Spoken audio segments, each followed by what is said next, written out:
It can be hard to take away the pacifier from your baby or toddler. Let's look at some of the ideas that I came across when I was researching this today. This paper is called A New Technology for Pacifier Weaning, a Thematic Analysis, and this author has come up with an invention. He has a patent. First, he talks about how pacifiers really can be bad. They can impact tooth development, but P.S., really that's been shown to happen when there is excessive use over a long period of time. Babies can also become really attached to them. It can be a problem to discontinue them. Okay, fine. But what we should say is that pacifiers can be good for babies, especially in the early months when they can help them sleep, potentially decrease the incidence of SIDS, and help them soothe when they're really, really fussy. First, let's see a couple other inventions on the market that he talks about. This is another patent, and this person thought it would be a good idea to put something in the pacifier.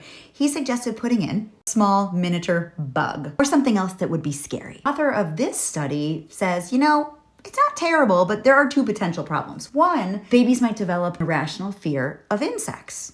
Two, not all babies and toddlers recognize what bugs are, so they might not be scared off by it.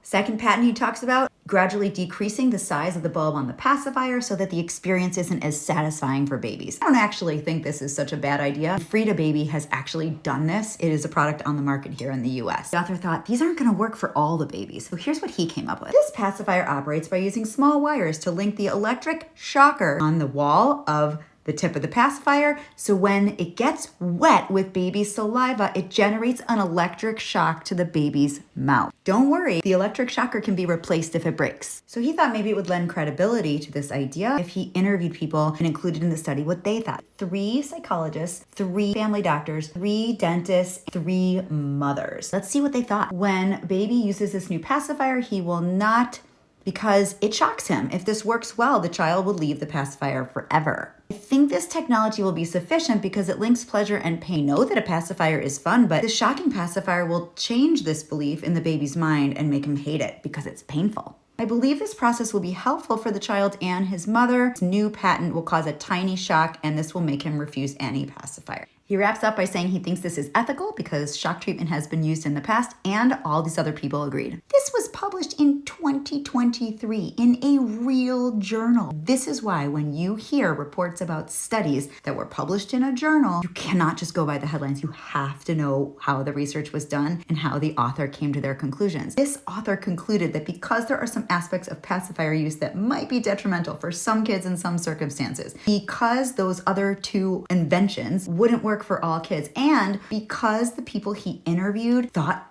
that this was a good idea, this is now a viable option. The only good news I got for you is that I looked to see if anything like this was on the market and I couldn't find it.